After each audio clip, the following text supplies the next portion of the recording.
Good afternoon from Sacred Space at Titania's Realm. It's the 1st of February 2025, 3:40 p.m. We got cut off in the middle of this reading this ghost story about the awful mother with her daughter and son-in-law, and I'm back to continue that story. We got cut off just as I was saying, if I have any more evil demonic entities approach me in my dance space, which is meant to be fun for me and a healing modality actually, and good for all of us, including the musicians and other revelers around me, then I will have no choice but to perform a full-blown exorcism. And blip went my video. So then I came back to finish the story and it just randomly blipped off again. So this is my second attempt to make part 2 of chapter 4 of Great Australian Ghost Stories. And here we go, babies. It's very short, so I'll carry on with reading chapter 5 if the gods allow me to complete this story. It's interesting that I've had interference because I'm a bit triggered because I had a mother that was monstrous like that, and it's her birthday on the 8th of February, so no accidents in the universe that there's been a bit of interference today while reading this ghost story, including me asserting my power as a woman, as a witch, as a Jew, and as a shaman. The demonic ones don't like being reminded of that. However, it is what it is, people of Earth. So let us continue. During the old woman's wake, the daughter excused herself from the guests and went down to the stone dunny. She was glad of a few minutes' rest and solitude, but soon her relief turned to terror. The carefully bolted door was suddenly flung open, then slammed, jamming securely. The daughter's screams attracted the guests, who came running to her aid.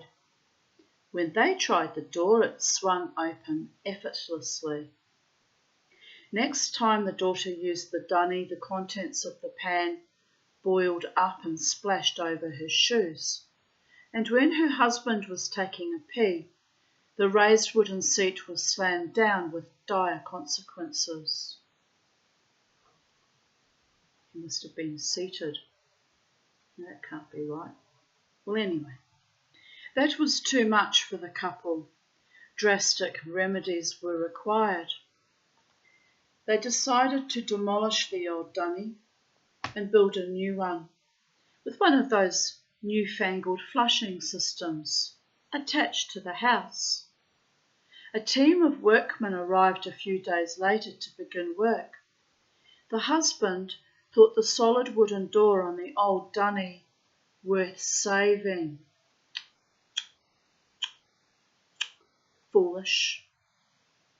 So while the workmen started removing the roof, he went inside to unscrew it. The door slammed, trapping him. "Let me out, you bloody old bitch," he screamed, or words to that effect. The workmen told him not to worry. They would pull him out through the roof. Then it happened. As the workmen watched, mouths agape, the large metal can rose from its spider-infested bed, hovered momentarily in mid-air, then flipped upside down, pouring its stinking contents over the mortified husband's head. I copped nothing but shit from the old girl when she was alive, but I copped even more after she died, the husband remembers. I mean, you have to laugh. It's not actually funny, but you kind of have to laugh. Rhubarb and flowers now grow where the haunted dunny once stood, and very well they grow too. Dear goddess. You gotta love Aussie larrikin sense of humour though. It's its own kind of piquant flavour, but similar to the Irish dark sense of humour, the continental humour, but it's got its own distinct flavour. Shit really does happen, people of Earth. Chapter 5, Amityville, Australia. A ghost is the outward and visible sign of an inward fear. Ambrose Bierce, American short story writer from 1842 to 1914.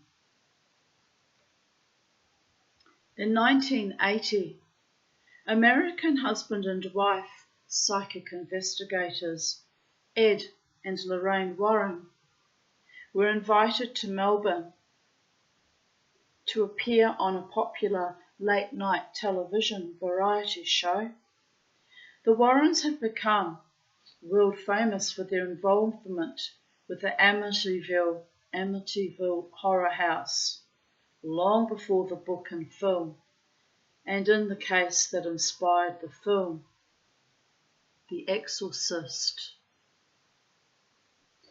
On the night they appeared, the program's host invited viewers to phone in if they had a supernatural problem the Warrens might be able to solve. A young couple called long distance from Sydney with a harrowing story. They told how they and their children moved into their Gladesville house 3 years before and had been tormented by strange and terrifying events ever since. They described how they all felt deeply oppressed by some strong invisible force whenever they were inside the house. For the wife and children, this produced mind-numbing lethargy, and for the husband, homicidal tendencies. That's frightening, people of Earth. But Zyprexa does that. Oh, no, not Zyprexa. It was Zoloft. They had me on Zoloft for a while. Didn't do shit for me. None of the antidepressants ever helped me. A lot of my problems since early childhood have been more spiritual than medical, to be honest. But anyway, they had me on Zoloft for a while. That would have been when I was living in Waterford West. Or was it Logan Lee? It was Logan Lee. Was it when I was living in that house? I got a job. First I had a job for 1 year at the Queensland Police Service Academy from 1999 till June 2000. And then briefly I worked at the Office of Health Practitioners Board for 2 or 3 months? 3 months.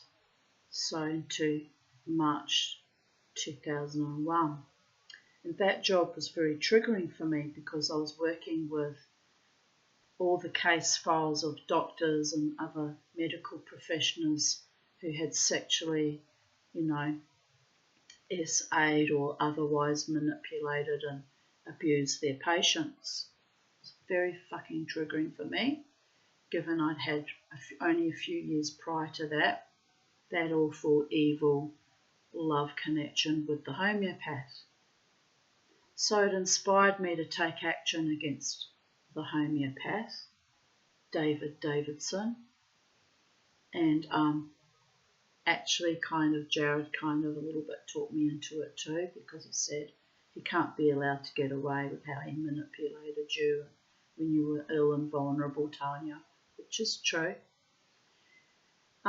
So anyway, inspired by all that horror reading, well, I wasn't reading per se, but dealing with all the case notes of all these hundreds of cases that it was my job to archive them all.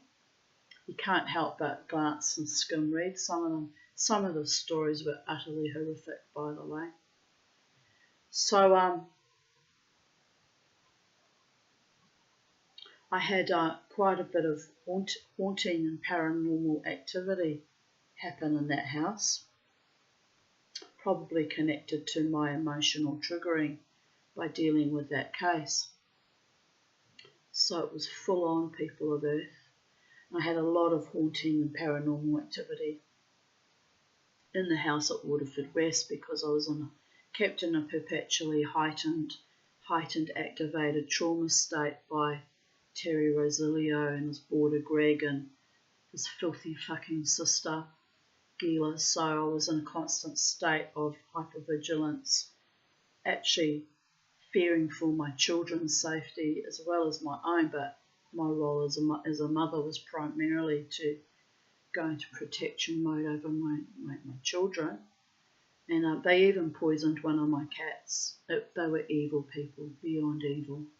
So that kind of trauma activation, viciousness and evil followed me to the house at Logan Lee, and but then it started to slowly be healed because I took action against them. Davidson was one of their cohorts too, one of their flying monkeys, although I hadn't realised that. In all sweetness and innocence, falling in love with him, thinking he might actually be a protector or a defender or someone that might actually, help me, assist me. No, another fucking monster. It's a harrowing thought to think about it, actually. It's all documented. It's all written up. Files kept on permanent record at the Office of Health Practitioners Board. Was it them? No, the Health Rights Commission. Although he's died now, so they might have burnt that file, but I still keep a copy of it, just so I know that I was never crazy and I was under constant chronic attack by members of my own Jewish community, by the way. It's all documented, all very real and demonic. I can probably thank them now, though, in hindsight, because I survived them all and it forced me to reclaim my power as a woman, as a Jew, as a shaman and as a witch. Even my psychiatrist comments that I'm very powerful now. But I'm also tired after a long and traumatic, harrowing life. I just want my beautiful life with my beautiful people around me who genuinely love me and have my back and my sides and my front and would never, ever, ever choose to cause me harm or distress. I deserve that much at this late stage of life. I deserve a happy, fully loving, gorgeous life with someone who's kind and honouring and loving. I deserve that, people of Earth. Will it ever happen? It's in the lap of the gods. Anyway, I love my wife, the distressed man explained. Oh yes, that's why I went to that segue. So in the course of reading through those files at the Office of Health Practitioners Board, I was on Surzone. I think it was Surzone that does it. And I was reading the case files of husbands who had actually murdered their wives. 40 years marriage, happily married, were put on Surzone for their depression, would just roll over one night and strangle their wives. And later on the next morning when they found their wife dead, they'd say, I don't remember doing it. I loved my wife. I had no homicidal tendencies at all. There were a few cases of that happening with that particular drug. I freaked the fuck out because I was on that medication at that time. I went off that medication so quickly because, I have anger issues given my traumatic life. The last thing I would want is to be on a drug that would trigger something like that with 2 young children in my household. It's a terrifying thought, people of Earth. So I went off it immediately. But yes, that happens, that there are medications that can send people homicidal. It's fucking dangerous. People playing with our fragile little minds. People being big pharma don't even know what they're unleashing on the unsuspecting public. It's evil is what it is. Anyway, that's what I wanted to tell you. That was the point of going into that segue. I love my wife. By the way, I've been off all psych meds since the 8th of June 2016. So we're going on now for almost 8.5 years now. I've done well. I've fought my way back from my own immolation, almost death, many, many, many times.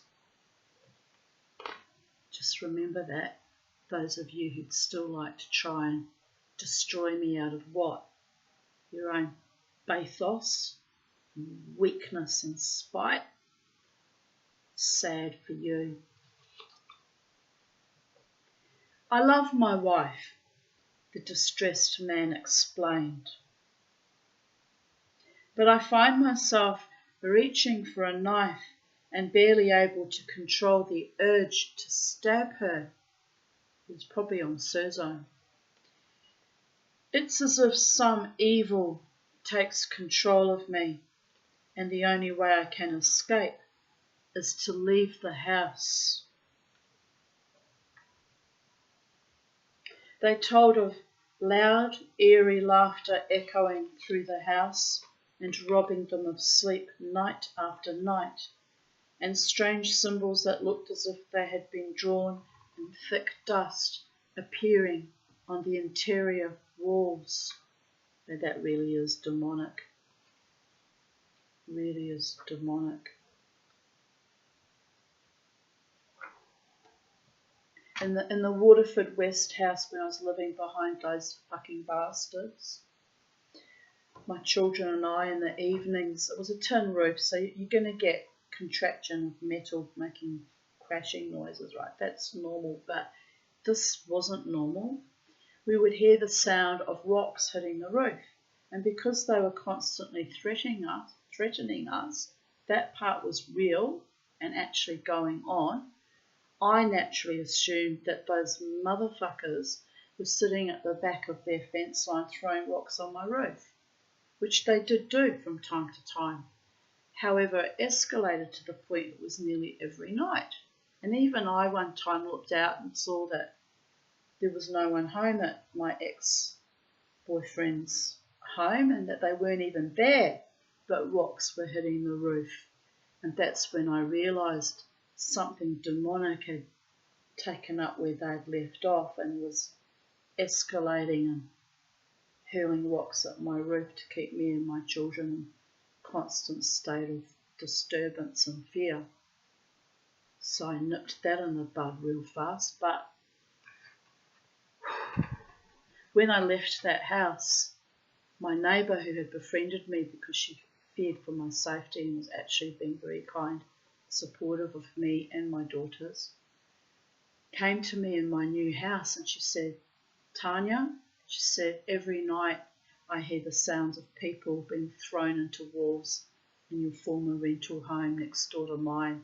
She said, it's intense. I said, I can't do anything about it. It's not my house. I said, the energy will subside in time since I'm no longer living there. She said, it didn't happen when you lived there though. I said, no, because I'm heavily protected. So when I left, the whole fucking house blew up. Not literally, but with paranormal intense activity, because there was nothing, I suppose, to keep that barrier up. I mean, the best they could do was throw rocks at my roof, but even I was a bit shocked. I said, I feel sorry for the landlord, but he'd been a bastard to me too. So I said, as you sow, so shall you reap.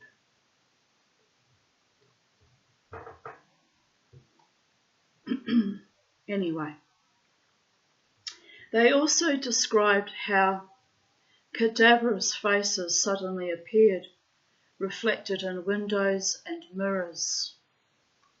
The man described the faces of several ugly, evil-looking old men, 2 haggard crones, and an attractive younger woman, all leering and scowling at them from within the glass. That's freaky, man. That would actually freak me out too. One particularly terrifying face that appeared on a mirror had an expression of such hatred and malevolence that it had turned their stomachs, they said. After 3 years of psychic persecution, the family were at their wits' end and begged for assistance. The Warrens agreed to fly to Sydney the next day, visit the house and do what they could to help. When they arrived, with a television crew in tow, they found a well-kept, split-level brick and tile house, about 40 years old, and showing no outward signs of the tumult within. As soon as Lorraine Warren entered the house, she said she could feel a great pressure bearing down on her, so strong that she could barely raise her arms. There is something very evil here, she announced.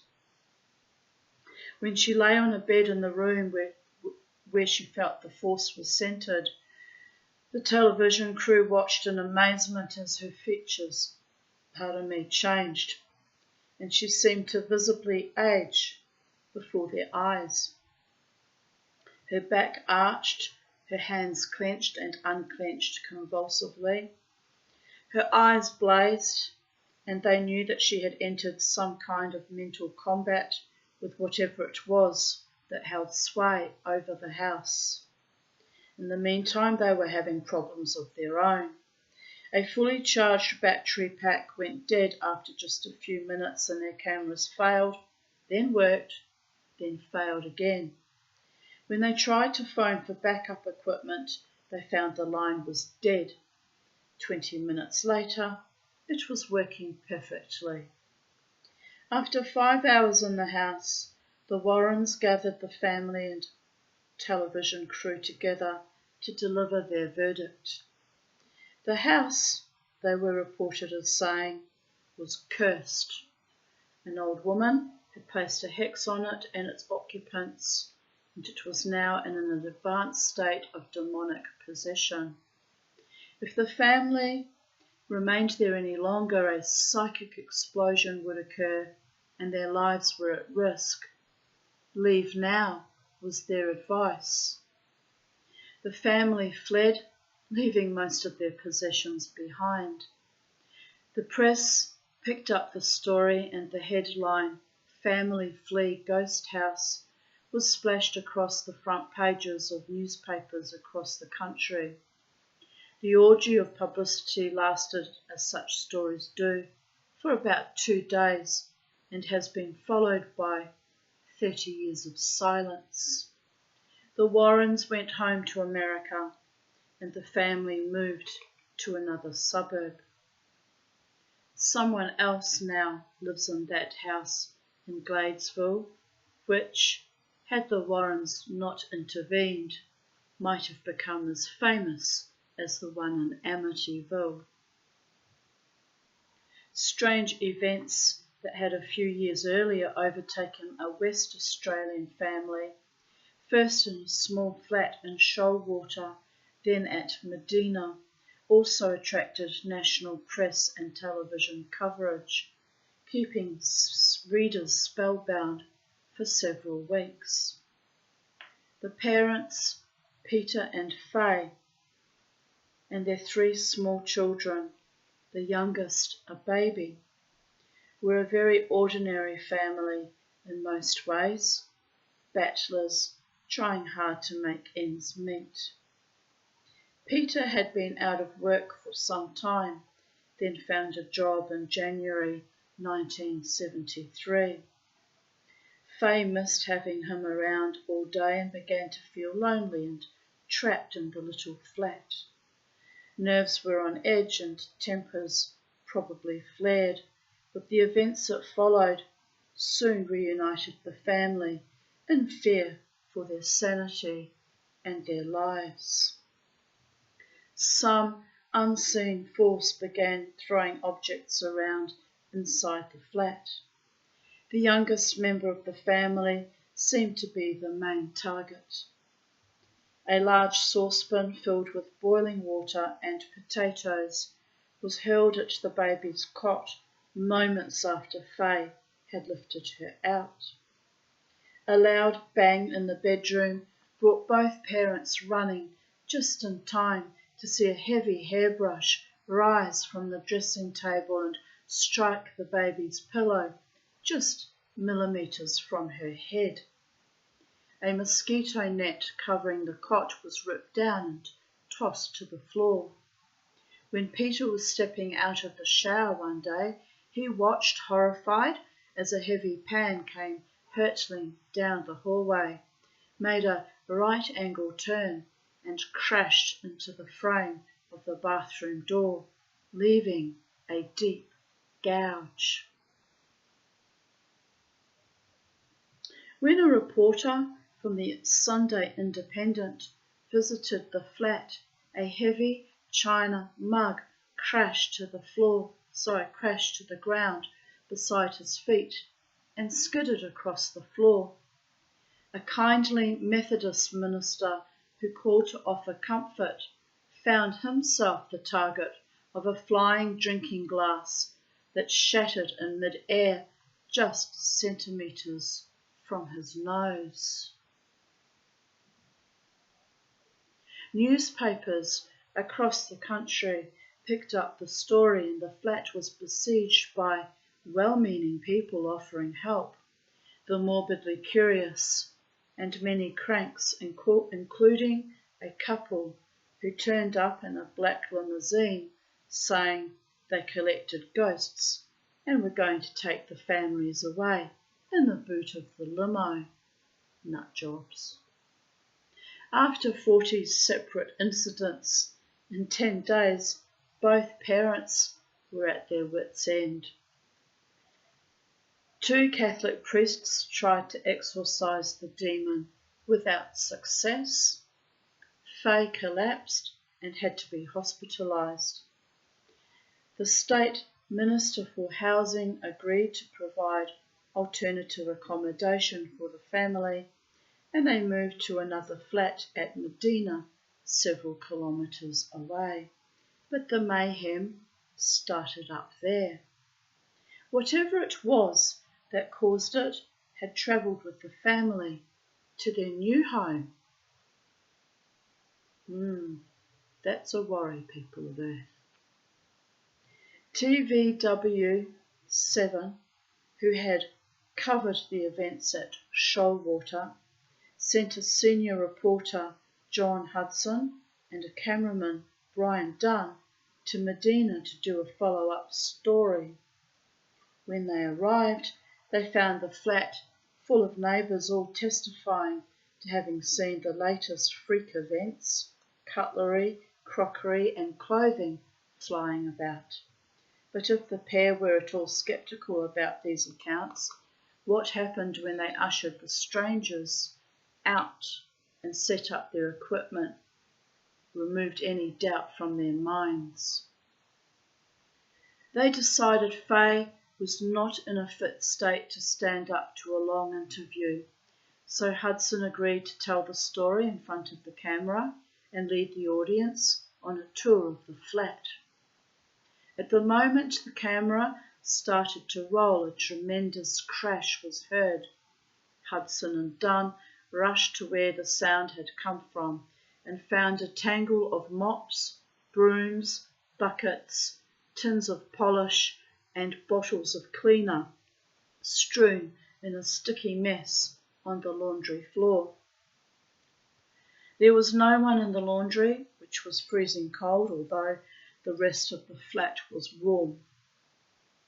And if anyone had left, they would have had to pass the two men and would have been caught on camera.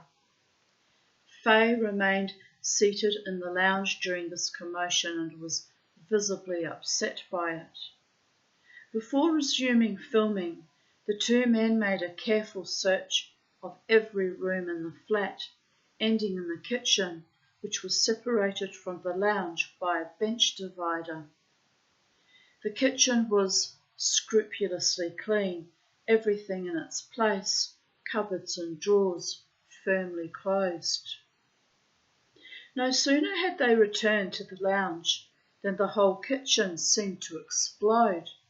As Faye and the men watched in disbelief, the curtains billowed and all the cupboard doors flew open with a mighty whoosh and a deafening clatter. Drawers crashed to the floor, spilling their contents. Crockery and cooking utensils rattled, banged and broke, and a steel colander fell from the wall, hitting the floor with a crash like a cymbal. Next, a container flew out of a cupboard and rose high in the air. It turned upside down and salt began to pour from it in a fine stream. The container moved slowly around the kitchen in loops, the trail of salt inscribing figure eights on the sink and floor until it was empty. Then it floated gently down and came to rest upright in an open drawer. Hudson later described the destruction he had witnessed as the strangest and most frightening experience of his long career as a journalist. He was reported as saying, "Whatever it was that was causing all the banging, scattering and smashing must have had tremendous power. Things were happening all at once. It was like a storm roaring through the room, completely unstoppable. There was nothing we could do but watch in awe." Much has been written about this family's experiences, and, as with the house at Gladesville, comparisons made with the events at Amityville in the United States. The mass of detailed corroborative evidence has been tested against theories about poltergeists, the term spiritualists use to describe mischievous, disembodied spirits. And most investigators have concluded that some supernatural force, either external, a ghost, or internal, generated by one of the family, was involved. Some have suggested the mother, Faye, may, unknowingly, have been the source, that her mind, burdened by anxiety, could have developed the power to move objects or created a force that took on an existence of its own, which is some theorists say, how all poltergeists come into being. The family disappeared a few months later. I don't know whether the events stopped or the family decided to suffer them in silence. I hope it was the former. 30 years have passed, and Peter and Faye are probably grandparents now. Like the family in Gladesville, they may not wish to be remembered as the victims of one of Australia's most public ghost stories, but the supernatural is arbitrary in whom it chooses to involve, and no blame should be laid on the victims. Wherever both families are, I hope they have found peace and happiness. And me too, I wish that for them also. They deserve that given their experiences, as do I. Right, chapter 6 seems to be quite short, so we'll carry on with chapter 6. Just so I like to read 2 chapters a day and keep it in some kind of equilibrium. Equilibrium is important to me, given my life experiences also. To my blessed holy ones who protect me. They're laughing. Equilibrium, Tanya Aarons. Peace, comfort and ease, surrounded by good, kind, loving, loyal, faithful, noble people. A good life. Australia's most famous ghost. What beckoning ghost along the moonlight shade invites my step and points to yonder glade? Elegy to the memory of an unfortunate lady, Alexander Pope, English poet, 1688 to 1744. Also didn't live terribly long.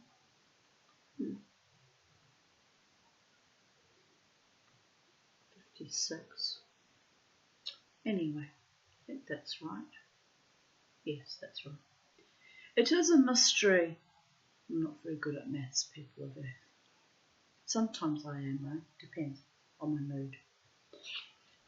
But usually I'm not.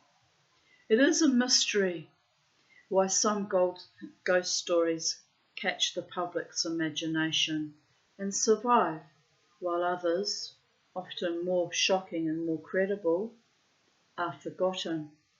A perfect example is the story of Frederick Fisher, Australia's best-known ghost story, which has been the subject of hundreds of newspaper articles in many languages, books, poems, a film, a stage play, an opera, and an annual folk festival held to this day in the town where his ghost appeared. I'm twitching at the corner of my eye, it's odd. To just one man on one occasion, 185 years ago. Frederick Fisher was a ticket of leave man, that is, a well-behaved convict who had been released into the community to fend for himself. Fisher acquired 30 acres, or 12 hectares, of land on the western side of Queen Street in Campbelltown and built himself a shack where the Campbelltown post office now stands. Farmer Fisher prospered but preferred the company of his own kind, other ticket of leave men and itinerants who roamed the countryside. It was his custom to invite a few of these mates over to celebrate his good fortune, and most nights his table provided a bed for as many rum-soaked carousers as could fit on it or under it. Fisher's best mate was his neighbour, another ticket of leave man named George Worrell, with whom it was said Fisher shared all his secrets. When Fisher got into debt and his arrest seemed imminent, he signed over his property to George Worrell, either to avoid having it seized or to give a false impression of his assets. Fisher did go to jail, and Worrell boasted how his own property increased by 30 acres. It's all mine now. All that was Fred's.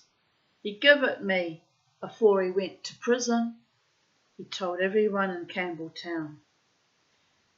But when Fisher was released 6 months later and returned to reclaim his property, Worrell was, as we might say today, thoroughly pissed off, and the scene was set for a heinous crime. On the night of 9th of June 1826, Frederick Fisher disappeared. George Worrell resumed control of Fisher's farm and told anyone who asked that Fisher had decided on the spur of the moment to go home to search for his former family and had sailed from Sydney on the Lady St. Vincent, bound for London. Fisher had often spoken of his wish to return to England around the Campbelltown Tavern, so everyone accepted Worrell's story, for a time at least. Suspicions began to arise, however, when Worrell tried to sell one of Fisher's horses, and the prospective buyer demanded proof of ownership. Worrell produced an obviously forged receipt that he said had been given when he bought the horse from Fisher. Worrell, not a very bright spark, also began to appear around town in Fisher's clothes, and inquiries in Sydney revealed that the Lady St. Vincent had not been in port on the day Worrell said his mate departed. Foul play was suspected, and the authorities began to take an interest in the case. The Australian of 23rd of September carried the following notice from the Colonial Secretary's office. Supposed murder, whereas Frederick Fisher, by the ship Atlas, holding a ticket of leave and lately residing at Campbelltown, has disappeared within these last 3 months.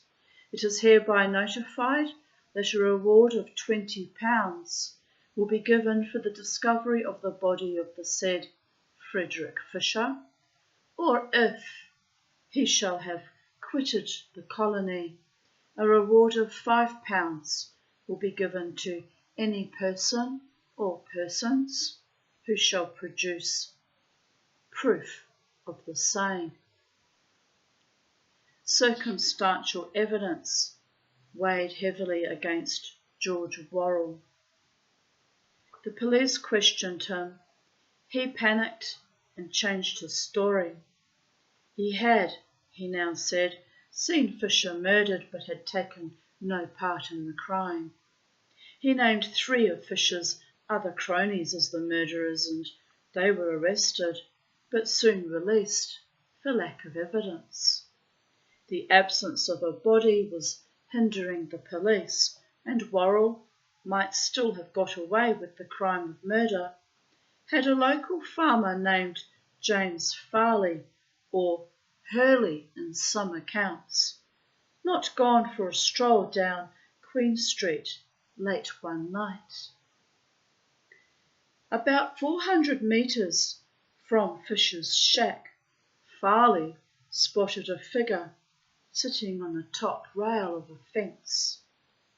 As he drew closer, he realised, to his horror, that it was Frederick Fisher, not the living, breathing man that he had seen and spoken to many times, but Fisher's ghost. The pale, fuzzy form was bathed in an eerie white light, and there was blood dripping from an open wound to its head. The ghost looked straight at James Farley, its dead eyes holding the living man's in a hypnotic stare.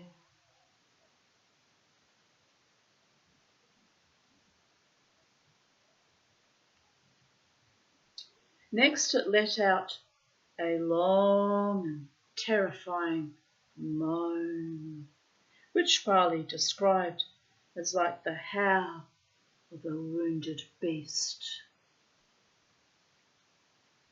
Then it raised its right arm, extended a quivering finger and pointed in the direction of the creek that flowed behind Fisher's farm. Farley, by his own account, fainted at that point, and when he came to, the ghost was gone. Greatly distressed, Farley staggered home and collapsed again at his own front door. He was put to bed, and there he lay in a state of shock for 10 days. When his senses finally returned, Farley sent for William Howe, the local police magistrate, and told him the story. Knowing Farley to be a reliable man, Howe immediately ordered a search of the creek. Bloodstains were found on the fence where Farley said the ghost had appeared, and a black tracker led the police to a spot beside the creek where he said, after scraping the surface of the water with a gum leaf and tasting the scum for white man's fat, the body was buried. What a gift that tracker had. That blows my mind. He must have been a Kadachi man to have such a gift. I would love to meet a Kadachi man. But they're not allowed to teach white women their law because secret men's business and secret men's business is kept separate. But I think I might have met a Kadachi man at the casino one night. He was an elder anyway. He was so lovely to me. He sat beside me. He looked like a famous Aboriginal actor, Jack something, I forget his name now. He looked a lot like him. I wonder if it was him actually. Anyway, he was a wonderful man. He'd had his eye on me all night. Like, wasn't sleazy, not disrespectful in any way. Just watched me do my wild white woman, Jewish witch, shamanic dance. And he understood, I think. He understood my spirit. He just watched quietly. And then towards the end of the night, because I'm exhausted by the end of the night, I've expended all my physical, mental, emotional and spiritual energies. So I sat down in this little alcove I used to have in the white bar and part of the architecture. And he came and sat beside me, and normally I would have been, immediately have my hackles up when a man comes and sits beside me the way he did, but he just looked at me very calmly and he just said, "Don't mind me." He said, "I'm just an old grandfather wanting to talk to a grandmother," which I thought was deeply respectful, but unbeknownst to him, I've been denied my progeny even back then. This would have been before the COVID epoch came about, so around about 2018, 2019. Anyway, I nodded. I said, "That's okay. It's okay. No worries."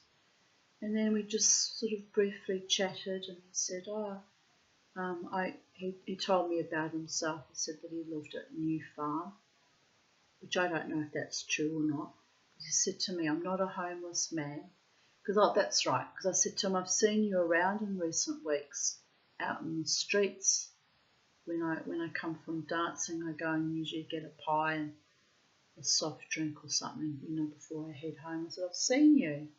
Had seen him before, but only in recent weeks. And then he quickly said, "Oh, I'm not homeless, love. I'm not homeless. I live in New Farm." I thought, that's odd because I've never seen him around before, Distinctive looks, white curly hair, like length of mine, and beautiful hair he had actually. Very white, very clean, and beautiful curls.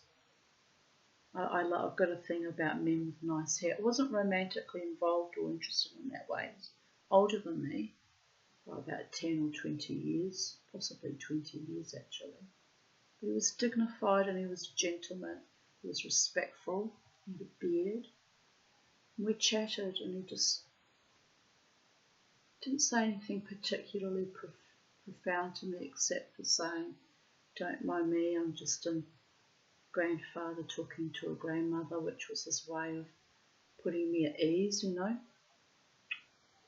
And I think he was a Kadachi man. Because back in the day, back as far back as 2011, I was manifesting a Kadachi man because of my evil stepsisters and the damage their father wrought against me. I thought it will need someone from their culture to balance out that evil, which is, you know, seems a bit rude of me being a white woman, but if you knew what they did and how they robbed me and my progeny of everything, the viciousness and the evil their father perpetrated while he was alive, I think a Kadachi man would understand that it was utterly demonic and had nothing to do about colour of our skin, but the colours of our souls. So for a while there I kept having very strange encounters with men that I think might have been, I think that man was Kadachi. But not a word was spoken about magical things at all, just sat and chatted about mundane things. But anyway, he was lovely, and interestingly, my life started to get better after that. Well, apart from all my pet deaths, but life has slowly gotten better. So maybe he was a Kadachi man who blessed me after all. I also had quite amazing blessings in 2012 from a Ojibwa man, which is the Ojibwa equivalent of a Kadachi man, although he wasn't a medicine man, he was 3 levels down, but still also blessed me and worked with me. And then I have, you know, shaman friends in America as well. So it's amazing. It's amazing, people of Earth, how protected and loved I have been by, at times, both dark and light practitioners. I'm humbled and grateful for all the love and magical and spiritual protection, by the way, because I had everything thrown at me. Everything, pretty much since birth. The first thing that went wrong was when I was still a very young baby, 6 months old, and our house had a landslide and narrowly missed taking me with it by 1 metre. I came that close to death that day. So mine has not been an ordinary path, with many spiritual attacks, including from my family of origin, and many, we're up to 15 now, near deaths. So losing Charlie now has kind of got me a little bit wary that perhaps my time is imminent too. But I mustn't be negative, because every time I've thought that in the past, the gods have literally vomited me back to earth, or sent me the most astonishing and miraculous and magical and powerful people and earth angels, one of whom gifted me the air conditioner and this laptop. Sometimes it's material things I'm gifted, sometimes it's spiritual things I'm gifted, sometimes it's longer continuance on this planet I'm gifted, and now I aspire for the greatest gift of all, a true, loving, loyal, faithful, devoted partner. Why not? Been waiting for that for 60 years. And if it's not to be, it's not to be, and I accept my din, which is Hebrew for judgment. And I'm quite happy to leave this planet with peace of knowing that I put in all the effort, and if it wasn't meant to be, it wasn't meant to be. I'm okay with that. I am. Tomorrow I'll go to the sea, have a cleanse, prayers and blessings, and then do my wild dance. Looking forward to that.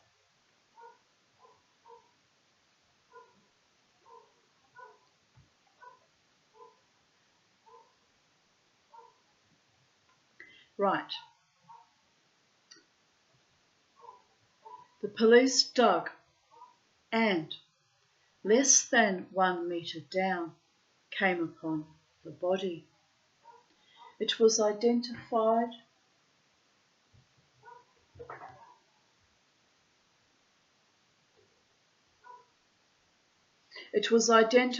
by its height and build and by its clothing as the remains of Frederick Fisher. There was not enough of the face left to identify. Oh, the poor man. It's just dreadful.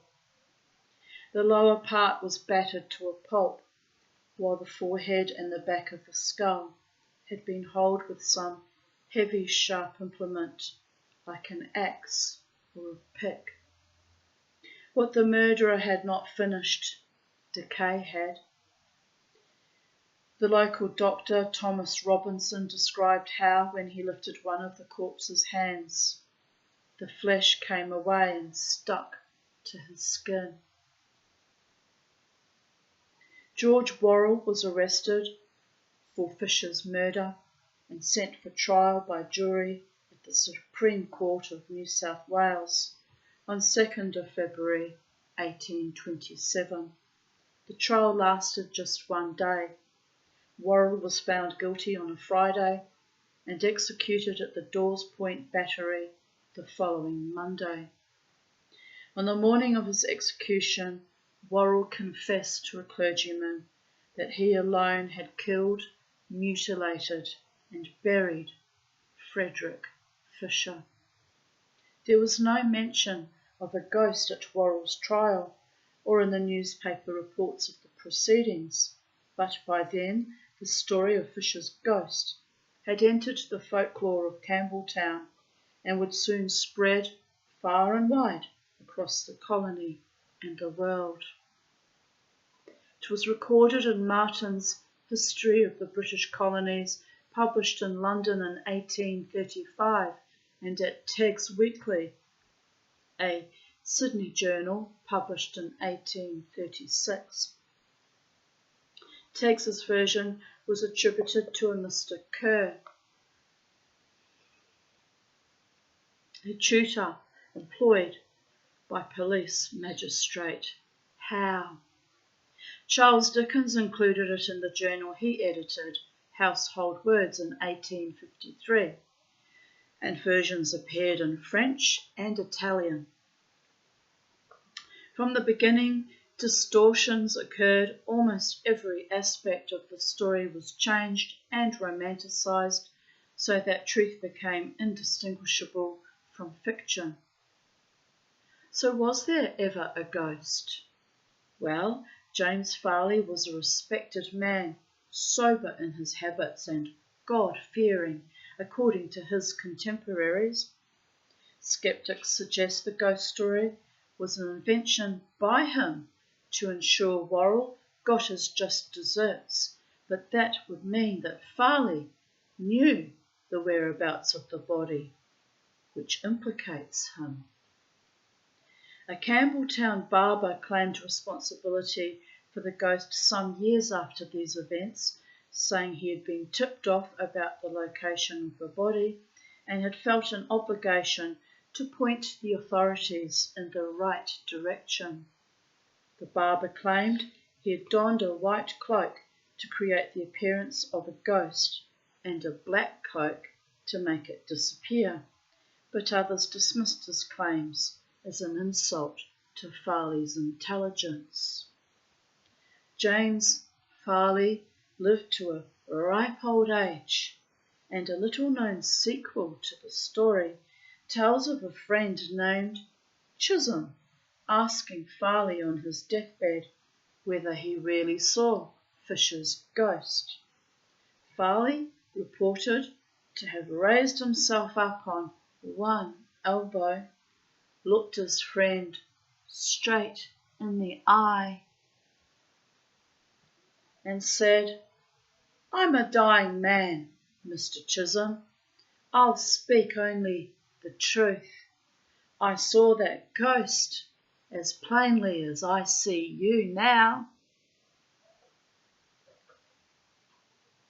And thus concludes my readings of today. We're up to chapter 7. Feeling a bit dizzy and lightheaded, so I'm going to make an early dinner, I think, and relax and build up energy for my wild dance tomorrow